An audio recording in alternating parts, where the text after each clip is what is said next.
Hi guys, आज का video live process का पार्ट 6 है। ऑलरेडी मैंने पार्ट 1 to 5 बना दिए हैं। अगर आपने वो नहीं देखे तो पहले वो देख लीजिए। चलिए लेट्स बिगिन। अब हमने ट्रांसपोर्टेशन देखा था ह्यूमंस में कि ह्यूमंस में कैसे न्यूट्रिएंट्स ब्लड सप्लाई होता है पूरी बॉडी में। जैसे ह्यूमंस में ब्लड सप्लाई होता है, न्यूट्रिएंट सप्लाई होते हैं पूरी बॉडी में, ऐसे प्लांट्स में भी होते हैं। अब प्लांट्स में भी पानी सप्लाई होता है पूरे प्लांट में, और प्लांट्स में जो फूड बनता है लीव्स में फूड बनता है, तो ये भी पूरे प्लांट में सप्लाई होता है। भैया यहाँ पे मान लो प्लांट ने फूड बनाया, फोटोसिंथेसिस से फूड बना। अब तो ये यहाँ पे भी चाहिए होगा, स्टेम को भी तो चाहिए जिंदा रहने के लिए फूड। यहाँ पे भी चाहिए, यहाँ पे भी चाहिए, यहाँ पे भी चाहिए। ठीक है, तो प्लांट में भी वो सिस्टम चलता है कि एक जगह से दूसरी जगह चीज ट्रांसपोर्ट हो रही है। अब कैसे होता है देखो, प्लांट्स में दो चीजें होती हैं। एक तो वाटर होता है जो पूरे उसको चाहिए प्लांट को। पानी आता कहाँ से है? सॉइल में से आता है। रूट्स इसको एब्जॉर्ब कर लेती हैं।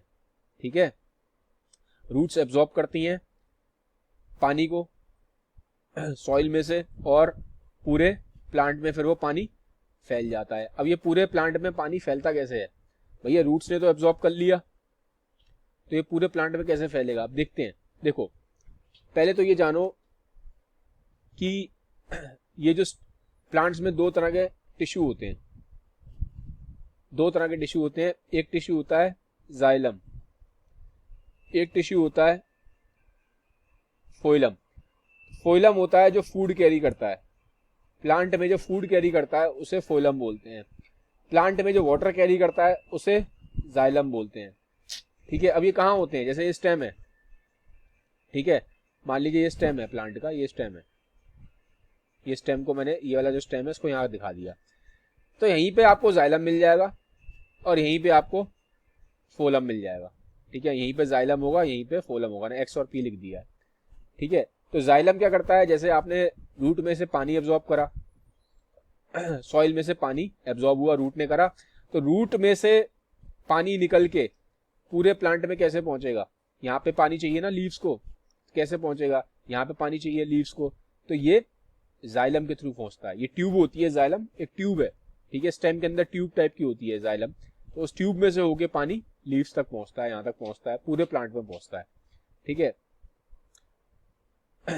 अब ये फोइलम का क्या काम है? ये तो हमने जाइलम समझ लिया। फोइलम क्या करता है? जैसे कि आपने मान लो लीव्स ने यहाँ पे फूड बनाया, ये लीव है, लीव ने यहाँ पे फूड बनाया। अब ये फूड मान लो इस हिस्से को चाहिए स्टेम के, या मान लो यहाँ पे रूट को चाहिए वो फूड। भैया फूड क्यों चाहिए होता है? फूड से एनर्जी मिलती है, बिना एनर्जी के तो कोई चीज जिंदा नहीं रहेगी। तो मान लो उसको भाई जिंदा रहने के लिए एनर्जी चाहिए, यहाँ पे इस एरिया को जिंदा रहने के लिए एनर्जी चाहिए, तो यहाँ से फूड यहाँ तक कैसे पहुंचेगा? वो पहुंचेगा एक ट्यूब के थ्रू, जिसे हम बोलते हैं फोइलम। ठीक है, तो फोइलम क्या करती है? फूड कैरी करती है। जाइलम ट्यूब पानी कैरी करती है। समझ में आ गया? ये है सिंपल, अगर ना याद रहे तो ध्यान रखना। फोइलम में पी है, फोटोसिंथेसिस में भी पी है। फोटोसिंथेसिस से क्या होता है आपको पता है? फूड बनता है। तो ऐसे याद रख सकते हो कि फोइलम फूड के लिए, जाइलम पानी के लिए, पानी और मिनरल्स भी कैरी करता है। ठीक है, तो ये मैंने आपको ओवरव्यू दिया प्लांट्स में और इसका ट्रांसपोर्टेशन सिस्टम का। अब देखो कैसे, अब हम देखेंगे कि पानी पहुंचता कैसे है, मतलब प्रोसेस क्या है। देखो आपको पता है कि सॉइल में आपने पानी दिया, मान लो पेड़ को, जाके मिट्टी में पानी दे दिया आपने। अब पानी आपके सॉइल के अंदर होता है। अब मान लो यहाँ पे रूट्स हैं और आसपास क्या है? ये सॉइल है और ये रूट्स है। जैसे ये रूट जा रहा है, ये पूरा रूट है, और ये बगल में क्या है? ये सॉइल है। ठीक है, तो यहाँ पे ना कुछ एक प्रेशर का डिफरेंस होता है। अब इतना डिटेल में जाने की जरूरत नहीं है। प्रेशर का डिफरेंस होता है जिससे ये जो पानी होता है बाहर सॉइल में, ये इसके अंदर आ जाता है, रूट्स के अंदर। ठीक है, रूट्स के अंदर आ जाता है। तो सॉइल से पानी कहाँ गया? रूट्स के अंदर, कुछ प्रेशर डिफरेंस की वजह से। अब यहाँ पे क्या होता है? अब ये पानी ऊपर कैसे पहुंचेगा यहाँ तक? भैया यहाँ तक पानी को ऊपर कैसे चढ़ेगा? यहाँ पे चढ़ाना है ना, यहाँ पे लीव्स को भी तो पानी चाहिए जिंदा रहने के लिए। तो देखो क्या होता है, यहाँ पे मान लो सन है।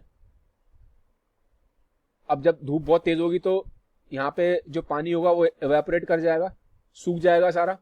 जब सूख जाएगा तो यहाँ पे क्या होगा? एक तरीके से यहाँ पानी की कमी हो जाएगी। तो यहाँ जब पानी की कमी हो जाएगी ना, तो एक तरीके समझ लो ये जो प्लांट्स हैं, लीव्स हैं, इनको प्यास लगेगी। जैसे हमें प्यास लगती है, ऐसे समझ लो इनको भी प्यास लगेगी। यहाँ पानी की कमी हो जाएगी भैया, आप धूप में जाते हो, पसीना बहुत आता है, तो आपको प्यास लगती है नहीं लगती? ऐसे ही यहाँ पे है, धूप बहुत तेज निकली, यहाँ पानी सारा वेपोरेट हो गया, तो ये जो लीव्स है इनको प्यास लगती है, तो यहाँ पे ना एक पुल क्रिएट होता है। क्या क्रिएट होता है? एक पुल क्रिएट होता है, जिसको हम बोलते हैं ट्रांसपिरेशन। ट्रांसपिरेशन, ठीक है। तो एक ट्रांसपिरेशन का पुल क्रिएट हो जाता है। तो इस पुल की वजह से समझ लो एक तरीके से पेड़ को प्यास लग रही है, तो जब पेड़ को प्यास लगेगी तो ये जो पानी है ये ऊपर की तरफ खींचना स्टार्ट हो जाएगा, तो इसे बोलते हैं ट्रांसपिरेशन पुल। तो खींचेगा कैसे? ये ट्रांसपिरेशन की वजह से। और किस तरीके, किस चीज में पानी जाएगा ऊपर? जाइलम टिश्यू में। जाइलम टिश्यू में होता हुआ ऊपर पानी चला जाएगा लीव्स तक, ठीक है। खींच कौन रहा है इस पानी को ऊपर? वो पुल कहां से आ रहा है? वो है ट्रांसपिरेशन की वजह से। समझ में आ गया? तो ये तो पानी का बता दिया। ये देखो, जैसे आपने यहाँ पानी डाला, धूप थी, ठीक है, यहाँ पे सारा पानी इवेपोरेट कर गया, तो यहाँ पे पुल क्रिएट हो गया, तो ये पानी ऊपर की तरफ खिंच जाएगा, पूरा खिंचेगा, ऊपर की तरफ खिंच गया ट्रांसपिरेशन की हेल्प से। और जिस टिश्यू से ऊपर होके जाएगा वो होगा आपका जाइलम टिश्यू, ठीक है। इस टिश्यू के थ्रू होता हुआ ऊपर जाएगा। अब जैसे जाइलम क्या कैरी करता है? पानी, मिनरल्स भी कैरी करता है, ठीक है। ये जाइलम टिश्यू है, मैंने एग्जांपल, ये आपको फोटो दिखा रहा हूं, पानी और मिनरल्स कैरी करता है, और इसमें हमेशा वन वे होता है, सिर्फ ऊपर की तरफ जाता है, नीचे की तरफ नहीं आएगा पानी, ठीक है। अब एक वेसल और होता है, इसे बोलते हैं फोलम। फोलम क्या करता है? मैंने आपको बताया था, फूड कैरी करता है। जैसे लीव में, मान लो ये पेड़ है, यहाँ लीफ है, यहाँ लीफ से अगर यहाँ पे मुझे फूड पहुंचाना है तो ये फोइलम के थ्रू आता है, ये बता चुका हूं मैं। और इसमें पानी भी चलता है और फूड भी चलता है, ठीक है। मेनली तो फोइलम हम जब रेफर करते हैं तो फूड के लिए रेफर करते हैं, ठीक है, लेकिन चलता इसमें दोनों ही है, पानी भी चलता है और फूड भी चलता है। और इसमें जो फ्लो होता है वो टू वे होता है। देखो जाइलम में जो फ्लो है ऊपर की तरफ है, खाली नीचे की तरफ नहीं होता, बट इसमें दोनों तरफ है, फूड दोनों तरफ चल रहा है, ऊपर भी जा रहा है नीचे भी जा रहा है, तो ये थोड़ा सा आपको पता होना चाहिए, ठीक है। और फोलम में खाली ऐसा नहीं है कि नॉर्मल खाली फोटोसिंथेसिस वाली चीजें कैरी कर रही है। फूड क्या होता है? नॉर्मली ग्लूकोज ही तो बनता है, तो खाली ग्लूकोज कैरी नहीं हो रहा है, इसमें अमीनो एसिड भी जा रहा है और भी सब्सटेंसेस होते हैं, ठीक है। और सब्सटेंसेस कहाँ कहाँ चले जाते हैं? ये जो फूड कैरी हो रहा है, अमीनो एसिड है, ये सब जो फोलम में चल रहे हैं, कहाँ कहाँ जाते हैं? रूट्स में जाते हैं, फ्रूट्स में जाते हैं, सीड्स में जाते हैं, और जितने भी ग्रोइंग ऑर्गन्स हैं प्लांट्स के, सब जगह जाके स्टोर हो जाते हैं। सब चीजों को चाहिए ना फूड, तो वो वाली कहानी है, सब जगह जाके स्टोर होंगे। ये तो हो गया खत्म हमारा ट्रांसपोर्टेशन एंड प्लांट्स का। अब हम पढ़ रहे हैं एक्सक्रेटरी सिस्टम। एक्सक्रेटरी सिस्टम क्या होता है? भाई देखो, आप खाना खाते हो, आप पानी पीते हो, अब बहुत सारी चीजें ऐसी प्रोड्यूस होती हैं, जैसे कि खाना जब खाते हो अब यूरिया प्रोड्यूस होता है, यूरिक एसिड प्रोड्यूस होता है, ठीक है। ये एक्चुअल में क्या है? बॉडी का नाइट्रोजन वेस्ट है। क्या है ये? बॉडी का नाइट्रोजन वेस्ट है, ठीक है। यूरिया और यूरिक एसिड, ये क्या है? बॉडी का नाइट्रोजन वेस्ट है। तो बॉडी इसको बाहर फेंकेगी, अगर ये भरने लग जाए ना आपका बॉडी के अंदर, तो आपकी डेथ भी हो सकती है। तो बॉडी को उसको बाहर फेंकना है, तो अब इसको बाहर कौन फेंकेगा? ऐसा कौन सा ऑर्गन है हमारे अंदर बॉडी में? ऐसे कौन कौन से ऑर्गन लगे हैं जो इस वेस्ट प्रोडक्ट को बाहर फेंकते हैं? और जो वेस्ट आपकी बॉडी में फ्लूइड है, पानी भी जो बेकार हो जाता है, जो यूजलेस है, एक्स्ट्रा हो जाता है बॉडी में, उसको बाहर फेंकते हैं। तो ये जो पूरा सिस्टम है जो बॉडी के वेस्ट प्रोडक्ट्स को बाहर फेंकता है, इसको हम बोलते हैं एक्सक्रेटरी सिस्टम। अब एक्सक्रेटरी सिस्टम में क्या क्या आता है देख लो। पहले तो आती है आपकी किडनी, ये किडनी लगी है, 2 किडनी है आपकी, ठीक है। किडनी को रीनल भी बोला जाता है, मेडिकल साइंस में किडनी को रीनल भी रेफर करते हैं, ठीक है। एक तो 2 किडनी है, फिर यूरेटर है, यहाँ पे ऐसे पतले से पाइप लगे हुए हैं, इन 2 पाइपों को क्या बोलते हैं? 2 पाइप है लेफ्ट साइड लेफ्ट राइट दोनों में, 2 किडनी होती है, 2 किडनी है और 2 ही यूरेटर है आपके पास। और नीचे क्या होता है? ब्लैडर। ये क्या है? Urinary bladder. जैसे कि किडनी से फिल्टर होकर यूरिन बन जाता है, तो ये यूरिन कहाँ आके स्टोर हो जाएगा? ब्लैडर में। ब्लैडर एक मसल होती है, जब ये बहुत ज्यादा फूल जाएगी तो फिर ये यूरिन आपका बाहर निकल जाता है। बाहर कैसे निकलता है? यूरेथ्रा के थ्रू, ठीक है। तो इस तरह से चलता है पूरा सिस्टम। ये मैंने आपको एक ओवरव्यू दिया। अब हम किडनी को थोड़ा सा और ज्यादा पढ़ रहे हैं डिटेल में। ये जो आपकी किडनी है,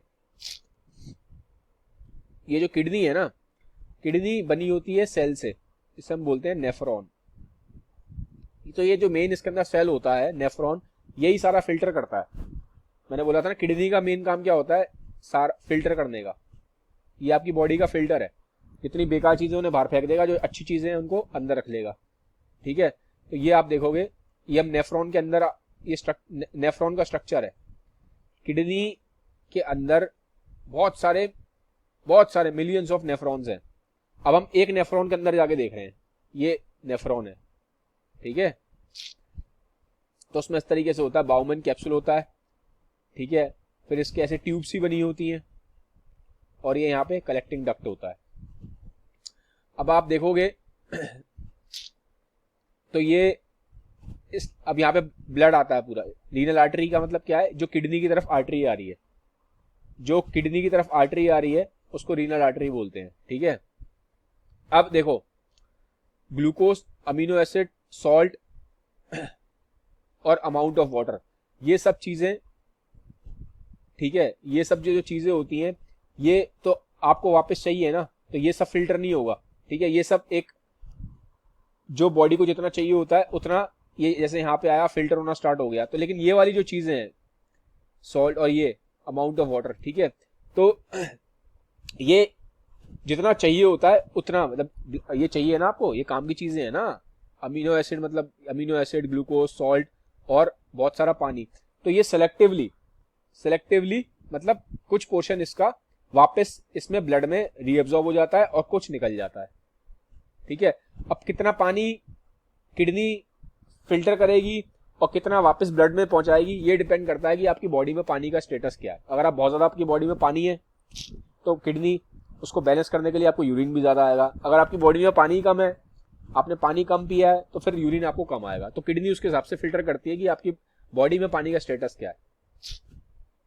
ठीक है, तो फिर यहाँ पे फिल्टर हो गया, ये सब कहाँ जाता है, कलेक्टिंग डक्ट में आ जाता है। ये सब फिल्टर हो गया, सब हो गया, फाइनली कलेक्टिंग डक्ट में आ जाएगा। और फिर मैंने आपको बताया उस हिसाब से फिर वो यूरेटर में निकलता है, फिर यूरिनरी ब्लैडर में जाके स्टोर हो जाएगा। यूरिनरी ब्लैडर क्या होता है, मैं आपको बताया था, मस्कुलर स्ट्रक्चर है। ये यूरिनरी ब्लैडर है आपका, ये मस्कुलर स्ट्रक्चर है। जब ये बहुत ज्यादा फूल जाएगा तो फिर क्या होता है, ये नर्वस कंट्रोल, ये ब्रेन के हिसाब से कंट्रोल होता है। जब ये बहुत ज्यादा फूल जाएगा तो यहाँ से फिर यूरिन आपका निकल जाएगा, ब्रेन से कंट्रोल होता है, नर्वस सिस्टम से। ठीक है, ये कहानी समझा दी मैंने आपको। अब ये क्या हो रहा है, ये हो रहा है डायलिसिस। डायलिसिस मतलब जैसे मान लो कई लोगों को किडनी खराब हो जाती है। अगर आपकी मान लो किडनी डैमेज हो गई, ठीक है, भगवान न करे आपकी कभी ऐसा कुछ हो, लेकिन मान लीजिए किडनी डैमेज हो जाती किसी भी इंसान की, अनफॉर्चुनेटली। तो अब जब किडनी डैमेज हो गई, अब किडनी डैमेज के बहुत सारे रीजन होते हैं। इन्फेक्शन की वजह से भी हो जाती है, मान लो कोई आपकी बॉडी में बैक्टीरिया ने अटैक कर दिया, ठीक है।